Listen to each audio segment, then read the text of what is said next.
कलयुग का अंतिम दीपक। त्रेता बीत गया, द्वापर भी लुप्त हो गया। अब युग था कलयुग का। यह युग था लोभ, मोह, स्वार्थ और अधर्म का। हर कोई दौड़ रहा था दौलत के पीछे, पद के पीछे, झूठी शांति के पीछे। परंतु इन सब के बीच एक दीपक अब भी जल रहा था, सत्य का दीपक, जिसे अब बुझाने की कोशिश हो रही थी। ऋषि वेदानंद एक 100 वर्षीय सन्यासी ध्यान से लीन थे। वर्षों से उन्होंने एक ही संकल्प लिया था, कलयुग में सत्य का बोध कौन करेगा।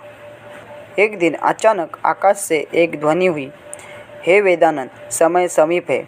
जो आने वाला है वही बताएगा कि कलयुग का अंत होगा कैसा। अचानक सामने एक अजीब सी रोशनी हुई। एक युवक प्रकट हुआ, लंबा, तेजस्वी, परंतु उसकी आंखों में अजीब सा अंधकार। वेदानंद बोले, तुम कौन हो?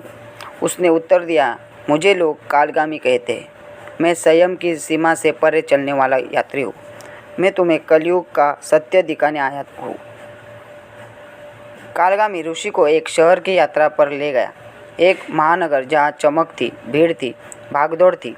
वहाँ लोगों के पास सब कुछ था, मोबाइल, मॉल, महंगे वस्त्र, पर चैन नहीं था, न आत्मा की शांति। यह युवक को ऋषि ने देखा, गाड़ी में बैठा फ़ोन पर बात करता हुआ, पर उसकी आंखों में आंसू थे। उसकी पत्नी ने आत्महत्या कर ली थी, कारण उसने इंस्टाग्राम पर दूसरी महिला की तस्वीर पर लाइक किया था।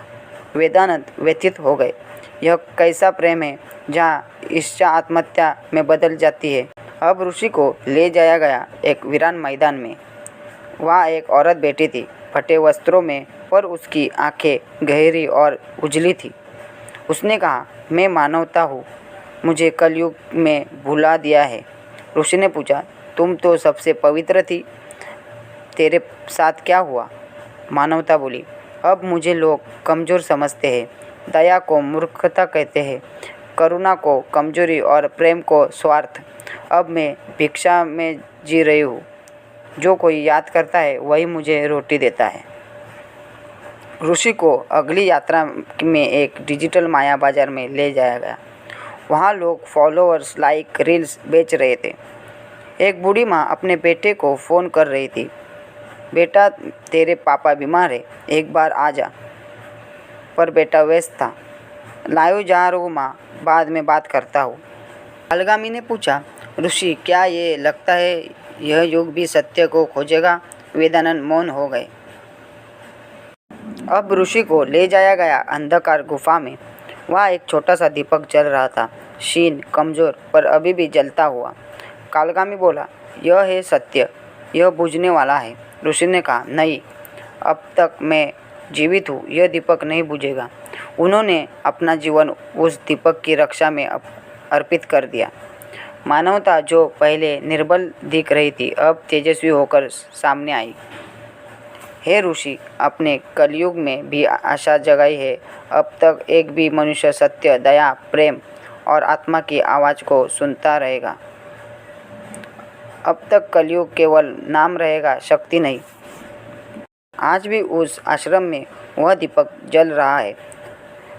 कभी हवा से झंझोरती है, कभी अंधेरा उसे निगलता जाता है, पर कोई न कोई साधु, कोई माँ, कोई बच्चा, कोई कवि आकर उसे फिर से प्रज्वलित कर देता है। कलयुग का अंत युद्ध से नहीं होगा, बल्कि चेतना के पुनर्जागरण से होगा। संदेश, कलयुग केवल एक युग नहीं है, यह हमारी अवस्थाओं का प्रतीक है। जब जब मनुष्य आत्मा की आवाज़ सुनना बंद करता है, वहाँ कलयुग जन्म लेता है। और जब जब कोई दीपक जलता है, दया का, प्रेम का, सत्य का, वहाँ सतयुग का बीज बोया जाता है।